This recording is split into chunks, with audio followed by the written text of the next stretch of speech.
हाँ, तो जी well done, well done, well done और बहुत-बहुत मुबारक हो पाकिस्तानी टीम को कि क्या परफ़ॉर्मेंस दिखाई। वाह! मज़ा आ गया। पूरे वर्ल्ड कप में आपने अब तक के जो हैं 6 मैचेस खेले। 6 में से आप सिर्फ़ 2 मैचेस जो हैं जीते, वो भी एक नीदरलैंड के खिलाफ और एक श्रीलंका के खिलाफ। और बाकी 4 के 4 मैच आप कंसेक्युटिवली जो है पूरे आपने स्वीप कर दिए। तो बहुत बेहतरीन परफ़ॉर्मेंस है वंस अगेन और ज़का अशरफ को मुबारकबाद, पीसीबी मैनेजमेंट को मुबारकबाद और चेयरमैन चीफ सेलेक्टर जी इंज़मामुल हक उनको बहुत बहुत मुबारकबाद कि क्या टीम उन्होंने सेलेक्ट करी और क्या टीम बनी पाकिस्तान की। बेहतरीन अवेलेबल टीम थी और उसकी बेहतरीन परफॉर्मेंस तो पाकिस्तानी कौम का सर फ़ख्र से बुलंद हुआ कि इस तरह की परफॉर्मेंस कोई नहीं दे सकता था कि 6 में से 4 मैच आप हार जाए।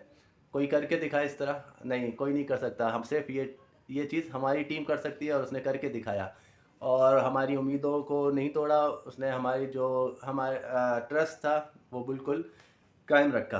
तो बड़ा अफ़सोस होता है और बड़ी मुश्किल से जो है ये एक्सेप्ट करने को जी करता है कि फिर हम दोबारा से हार गए हैं और वर्ल्ड कप पूरे 4 साल बाद आता है। पूरी कौम जो है पूरे 4 साल वेट करती है इस चीज़ का कि कब वर्ल्ड कप आएगा। और जब स्पेशली पाकिस्तान का मैच हो रहा होता है तो रोड पे सन्नाटा होता है, लोग अपने घरों पे लगे हुए होते हैं, ऑफिस में यही चीज़ चल रही होती है, टीवी पे लगे होते हैं, मोबाइल पे लगे हुए होते हैं, मैच देख रहे होते हैं, कितना स्कोर हुआ क्या हुआ। और इन दी एंड रिज़ल्ट क्या निकलता है वही कि वही ना उम्मीदी मायूसी। तो ये कब तक चलता रहेगा? हमारी मैनेजमेंट को, हमारे जो पीसीबी है उसको सोचना चाहिए, गवर्नमेंट को सोचना चाहिए कि ये इस तरह कब तक चलेगा और कब हमें एक स्ट्रॉन्ग टीम और स्ट्रॉन्ग मतलब मैनेजमेंट सामने आएगी पाकिस्तान की कि हम उस पर फ़ख्र कर सकें। तो आखिरी मैच को ले लेते हैं। सब नवाज़ पे सारा नज़ला नवाज़ पे गिर रहा है कि उसको उसने ऐसी बॉल करा दी तो ये चौका लग गया, ये हो गया वो हो गया, शमसी ने चौका मार दिया। आप ये भूल गए कि भाई नवाज़ को ले जाने वाले कौन थे और ज़ाहिर है जब वो उसामा को देते वो भी यही कर लेते। उसामा कौन से हमारे ऐसे बेहतरीन स्पिनर हैं, उनकी क्या ऐसी परफॉर्मेंस है जो वो कुछ कर लेते। जैसे कि पहले स्पिनर्स हुआ करते थे हमारे सकलैन मुश्ताक वगैरह, मुश्ताक अहमद, सकलैन मुश्ताक देखें, वसीम अकरम बड़ा बेहतरीन यूज़ करते थे उनको। आखिर के 8 या 9 ओवर जो होते थे वो सकलैन मुश्ताक को लगा के रखते थे एक साइड से और एक साइड पे खुद होते थे या कोई दूसरा पेस बॉलर। तो सकलैन वो टेल एंडर उनको कुछ भी मतलब उनके लिए हलवा होते थे जैसे टेल एंडर जो भी होते थे। लेकिन हमारे बॉलर चाहे वो पेसर थे या स्पिनर्स थे, उनके सामने साउथ अफ्रीका के टेल एंडर जो है स्पेशली महाराज और वो शमसी, वो दीवार चट्टान बन के खड़े हो गए और वो हमसे एक विकेट आउट नहीं हुई। और जो वो फैसला कह रहे हैं कि वो फैसला गलत हो गया, अंपायर ने जो है रूल बैक किया और ये किया। अब भाई वो रूल का हिस्सा है, जो हुआ वो हुआ। और हम ये भूल गए हमारी बैटिंग कैसी हुई थी। हमने कितना इतना बड़ा स्कोर बना दिया था जो हम, ये तो बाय लक था कि अल्लाह ताला ने चांस दिया कि भाई यहाँ तक चलो लिया, और शायद कुछ खुद कर लें आगे जाके और जीत जाए। तो वो भी हमने गंवा दिया। और बैटिंग की तरफ से देखा जाए हमारा 270 का स्कोर जो बिल्कुल नामुनासिब था इस पिच के हवाले से। एक वक्त ओपनिंग स्टैंड एक तो हमें बहुत ख़राब मिला, वही इमाम की सुस्त रवि और फिर अब्दुल्ला शफीक ने भी कुछ करके नहीं दिया ऐसा। तो जब रिजवान कुछ बेहतर खेल रहे थे मगर बैड लक हुई कि वो आउट हुए और बाबर आजम ने बड़ा मोहतात तरीके से 50 करे, मगर बाबर आजम के आखिरी 2-3 मैचेस में ये 50 रन कोई टीम के लिए फेवरेबल नहीं हो रहे, क्योंकि वो आगे की 20-25 बॉल तो डॉट खेलते हैं फिर जाके वो 50 रन करते हैं।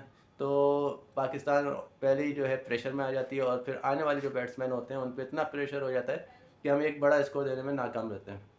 और अब स्ट्रेटजी चेंज हो गई है, शुरू के 10 ओवर हमें तेज़ खेलने होते हैं लेकिन हम वही आखिरी 10 ओवर पे इन्हिसार कर रहे होते हैं, क्योंकि अब हमारे पास टेलेंडर भी ऐसे नहीं हैं। जो हमारी जो दूसरी टीम है, हमारे अपोनेंट्स हैं, वो बड़ी तैयारी करके आए हुए हैं उस पिच के हवाले से, इस वर्ल्ड कप के हवाले से। उन्होंने बॉलिंग में भी बड़ी तैयारी की है, बैटिंग में भी, और स्पेशली टेलेंडर्स को बड़ी ट्रेनिंग दी है कि वो आखिर के ओवर कुछ निकाल सकें, बैटिंग कर सकें।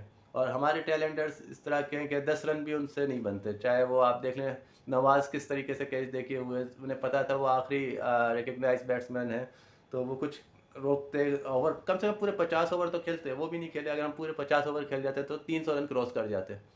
सम टाइम ऐसा लग रहा था शादाब और जब सऊ शकील खेल लेते तो कि 320 30 का टारगेट दे सकेंगे।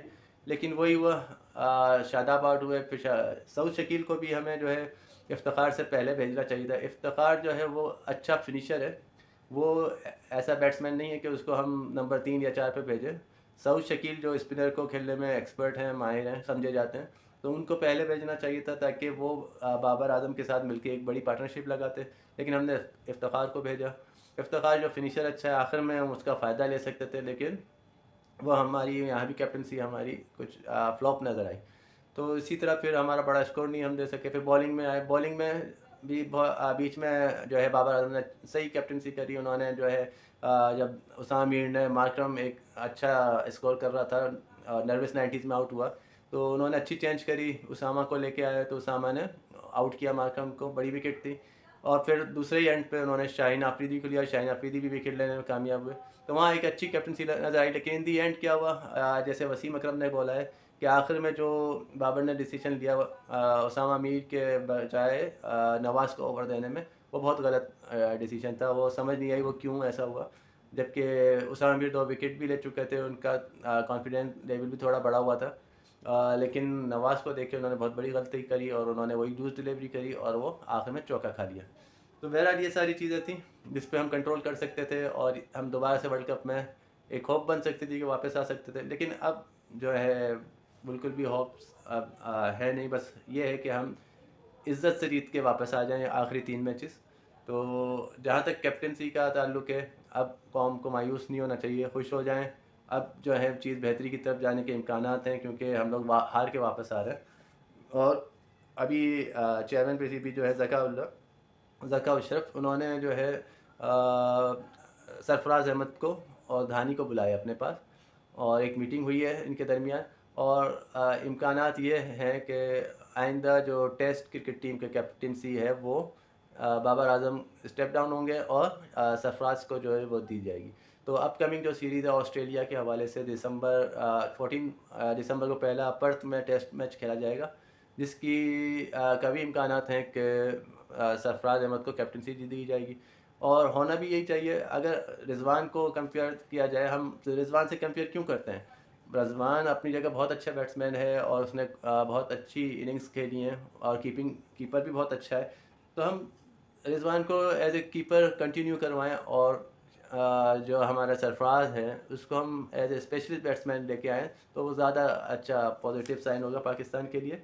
तो बाकी अब यही होप कर सकते हैं कि इन फ्यूचर पाकिस्तान तीनों मैच खेल के कम से कम इज़्ज़त के साथ वर्ल्ड कप से वापस आए।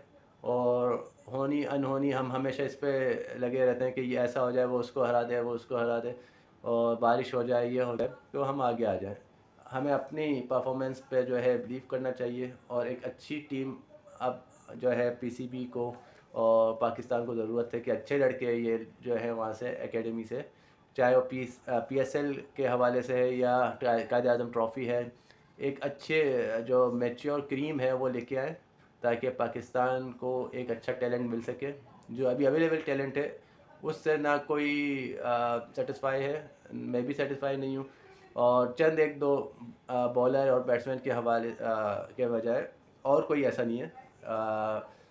नो डाउट बाबर आजम की अपनी क्लास है, लेकिन कैप्टनसी के हवाले से और उनमें थोड़ी सी टेक्निकल फॉल्ट ये है कि वो स्पिनर को नहीं खेल पा रहे। और फिर दूसरा, अगर उनके भी यही हाल है, चाहे वो बहुत बड़ा नाम है कि वो 50 करके आउट हो रहे हैं और 25-30 बॉलर डॉट खेल रहे हैं, तो भाई उनकी भी रिप्लेसमेंट देख लेनी चाहिए। रमीज़ राजा भी यही कह रहे हैं कि ऐसा बैट्समैन नहीं चाहिए जिसका नाम है और वो खाली 50 करके आउट हो रहा है और 30-35 बॉलर डॉट खेल रहा है, तो उसका भी रिप्लेसमेंट होना चाहिए। तो जब तक ले इजाज़त, अल्लाह हाफिज़।